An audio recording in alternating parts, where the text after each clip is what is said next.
बच्चों आप सब कैसे हो। आई होप कि आप सब अच्छे ही होंगे।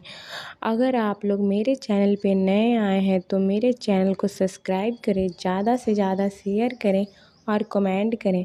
आप लोग के लिए ऐसे ही मज़ेदार कहानियाँ बनाती रहूँगी। अरे बड़ी जोर की सोच लगी है। कहाँ करूँ किधर करूँ? अरे इधर कर दे। अरे नहीं नहीं मेरे कटोरी में कर। अरे नहीं मेरे में। अरे नहीं नहीं दीपाली यहाँ कर दो। अरे ये तुम लोग क्या कर रही हो? पागल हो गई हो क्या कि मैं सॉस तुम लोग के कटोरी में करूँ?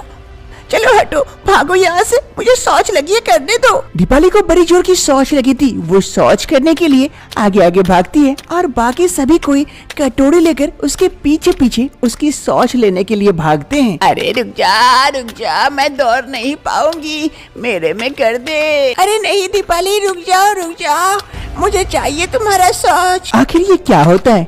दीपाली की शौच लेने के लिए पूरे गांव वाले दीपाली के पीछे क्यों भागते हैं? आखिर ऐसा क्या है? जानने के लिए कुछ समय पहले चलते हैं। मोहनलाल और दीपाली की शादी हो जाती है। मोहनलाल दीपाली को पालकी में बिठाकर जंगल के रास्ते अपने घर की ओर लेके जा रहा था। इधर मोहनलाल काफी खुश था इस शादी से और इधर दीपाली भी पालकी में बैठकर इंतजार कर रही थी घर आने का। कभी कोई धीरे धीरे आगे बढ़ रहे थे, तभी दूर से एक आदमी चिल्लाते हुए आता है। अरे भागो भागो भागो, शेर आया, भागो भागो, अरे तुम लोग भागो, शेर आया, भागो। ये कहते हुए वो आदमी भाग जाता है। तभी बाकी दोनों आदमी जो पालकी पकड़े हुए थे वो जल्दी से पालकी को वहीं रख देते हैं और शेर के डर से भाग निकलते हैं। लेकिन मोहनलाल हिम्मत दिखाकर वहीं खड़ा रहता है। तभी सामने से शेर की जोरदार आवाज आती है।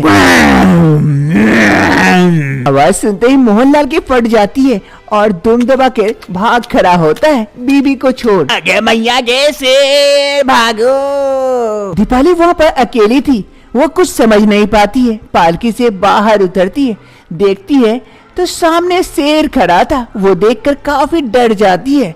शेर एक जोरदार दहाड़ मारता दीपाली को देखकर। अत्या मैया के शेर, अब तो मैं गई, सब मुझे छोड़ के भाग के, अब मैं कहाँ जाऊँ?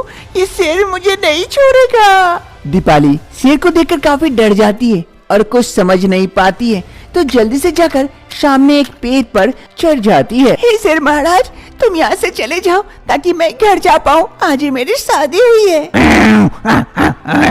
शेर भी उस पेड़ के नीचे जाकर बैठ जाता है। अरे अब क्या होगा मेरा? ये शेर भी तो यहाँ आकर बैठ गया, अब मैं क्या करूँ? शेर दीपाली के इंतजार में वहीं बैठा रहता है और इधर दीपाली पेड़ पर चढ़ी रहती है। उसे काफी भूख लगती है। समय बीतने के साथ साथ दीपाली को समझ नहीं आता है, भूख के मारे जान निकल रही होती है। अरे क्या करूं, बड़ी भूख लगी है, नीचे जाऊंगी तो मैं क्या खाऊंगी? शेर ही मुझे खा लेगा यही कहीं। अरे ये कौन सा फल है? काफी अच्छा दिख रहा है, कहीं जहरीला हुआ तो? अरे जहर से तो बाद में मरूंगी, पहले शेर खा जाएगा, नीचे उतरी तो इसी को खा के काटती हूँ समय। दीपाली उस पेड़ से फल तोड़ती है और उसी फल को खाकर समय काटती है। धीरे धीरे रात हो जाती है। दीपाली भी पेड़ के ऊपर चढ़ के इंतजार करती है शेर के जाने का, लेकिन शेर वहीं पर बैठा रहता है दीपाली के इंतजार में। धीरे धीरे सुबह होती है। सुबह की पहली किरण के साथ दीपाली की नींद खुलती है। वो देखती है वो शेर वहाँ से चला गया है। अरे शेर नहीं है, क्या करूँ?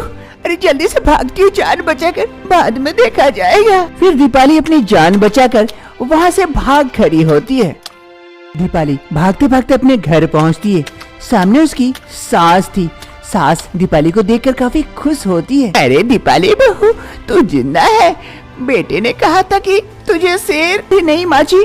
मैं शेर के डर से पेड़ पे चढ़ गई थी और शेर जाने के बाद ही मैं अब आई हूँ जान बचाकर। अरे बहू, तुझे देखकर बड़ी खुशी हुई।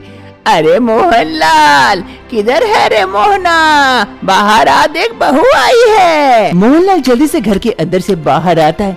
दीपाली को देखकर काफी खुश होता है। अरे दीपाली, तुम जिंदा हो? अरे मेरी दीपाली, अरे जा जा, इसे घर के अंदर लेके जा, बहू काफी डरी हुई है। फिर मोहनलाल अपनी पत्नी दीपाली को घर के अंदर लेके जाता है। अरे ऊपर वाले की लाख लाख शुक्र है कि मेरी बहू जिंदा है। रात का वक्त हो रहा था। दीपाली को बड़ी जोर की शौच लगी थी।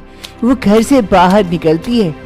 अरे बड़ी जोर की शौच लगी है, अभी नदी किनारे जाना पड़ेगा। अरे बाबा नहीं नहीं, उतनी दूर नहीं जाऊंगी, ऐसे मेरी किस्मत खराब है। उस दिन शेर पीछे पड़ गया, आज काट के आ जाने क्या पीछे पड़ जाएगा, मेरी जान को खतरा है। यहीं कहीं कर देती हूँ,